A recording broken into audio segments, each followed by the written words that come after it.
Burung punggut jelapang termasuk dalam kumpulan burung pemangsa di bawah keluarga Tytonidae. Memiliki mata besar dan pendengaran yang sangat sensitif, ia memburu mangsa pada waktu malam.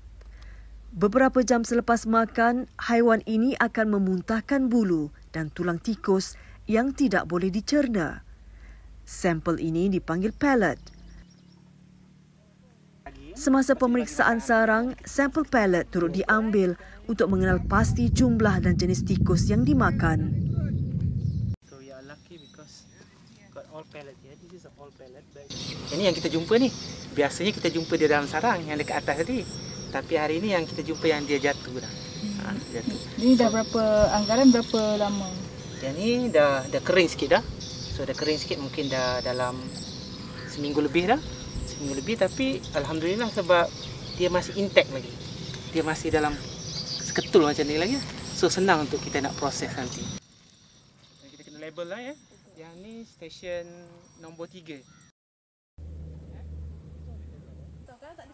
Serangan haiwan perosak di kawasan sawit juga amat berleluasa. Buah-buah sawit terutama yang sudah matang habis digigit. Ini menjejaskan kualiti buah sawit yang hendak diproses. Malah terdapat buah sawit yang tidak sempat matang sudah dirosakkan oleh kawanan tikus. Perkara ini amat membimbangkan para pengusaha kebun sawit, terutama pekebun kecil seperti Meja Besara Siron Nur. Veteran Angkatan Tentera Malaysia ini memilih untuk menjadi pekebun sawit sebaik Besara 11 tahun lalu.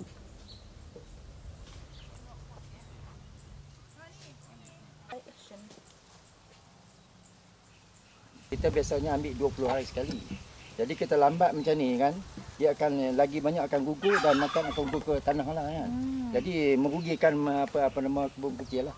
Satu lagi dia jenis putih, dia suka makan yang putih-putih kan. Pasal putih tu dia masih lagi macam umbut-umbutnya tu. Dia cukup suka. Jadi kalau kita tak basmikan benda tu, lambat laun dia tak akan jadi sebesar ni. Pemasangan sarang burung tiruan secara percuma di kebunnya diterima dengan hati terbuka. Semestinya kehadiran burung punggut jelapang dapat menjaga produktiviti pengeluaran buah sawit di samping menjimatkan kos pembelian racun. Sebelum kita adakan sarang ni, memang kita nampak kelibat-kelibat ni burung punggut ni. Jadi dia memang ada menjagakan tikus-tikus ni. Jadi bila ada ni sarang ni, jadi dia memang ada masuk juga, tapi kadang-kadang dia pergi waktu malam untuk mencari mangsa-mangsa tikus ni lah cerita. Jadi kebaikan untuk adakan sarang burung ni memang kebaikan untuk petani kebun kecil yang macam kami dah. Kalau kita tengok sekarang ni hasil-hasil dan pokok-pokok semua jadi cantik disebabkan kawalan oleh burung punggut. Itu yang jadi hasil kami masih lagi bertambah. Mengikut kajian, tikus sawah, tikus belukar dan tikus rumah adalah spesies utama yang merosakkan hasil pertanian. Tikus termasuk dalam kumpulan rodent, iaitu haiwan mamalia yang mempunyai sepasang gigi kacip bertujuan untuk menggerit. Umpama kuku, gigi kacip ini akan sentiasa tumbuh dan memanjang. Sekiranya tidak diasah dengan makanan, tikus akan mati akibat gigi menutupi rongga mulut. Maka setiap haiwan perosak ini akan menggerit pada apa saja permukaan agar gigi sentiasa pendek. Selain makan, aktiviti menggerit ini turut menjadi punca kerosakan pada tanaman. Pellet yang diambil dari kawasan kajian dibawa ke makmal untuk diproses. Tulang-tulang terkumpul pada pellet antara cara mengesan kuantiti tikus yang dimakan. Permulaan proses, pellet akan direndam selama setengah jam sehingga kembang. Sebaik pellet dimasukkan ke dalam air, ruang makmal diselubungi aroma kurang enak seperti bangkai. Gadis berusia 31 tahun ini sudah biasa dengan bau itu. Sehingga kini, Sakinah telah memproses kira-kira 1,000 sampel muntahan burung punggut jelapang. Saiz tikus yang awal makan biasanya dalam 150 gram to 250 gram macam tu lah. Tapi kita pernah buat eksperimen kat captivity. Kita bagi tikus yang berbeza saiz. Kita observe dia akan try tangkap juga tikus besar tu.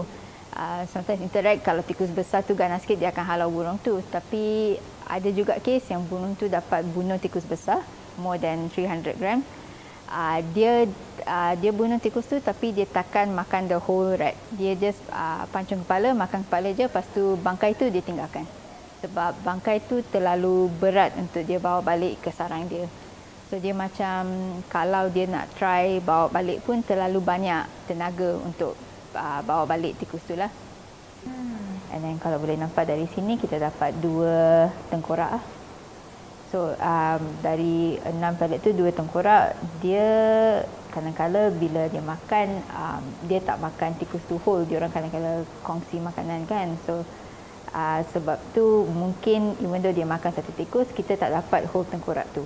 So lagi satu cara untuk tengok nombor tikus yang dia makan, kita tengok either femur bone dia yang ni 2, 3, 4, 5, 6, 7, 8, 9, 10, 11.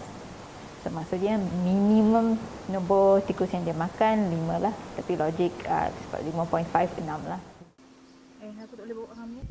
Difahamkan penggunaan burung pungguk untuk mengawal populasi tikus sudah dilaksanakan sejak tahun 1969 lagi. Pemasangan sarang burung tiruan di kawasan strategik menggalakkan jumlah burung itu. Menerusi BOK, Dr. Hasber bersama kumpulan penyelidik sentiasa menambah baik reka bentuk sarang dari masa ke masa.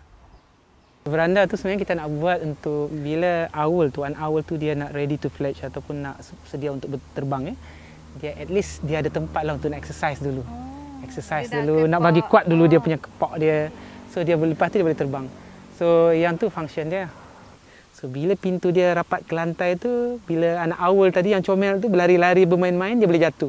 Jadi salah satu spek kita bila pemasangan sarang burung pungguk jelapang ni ialah kedudukan pintu tu kena betul.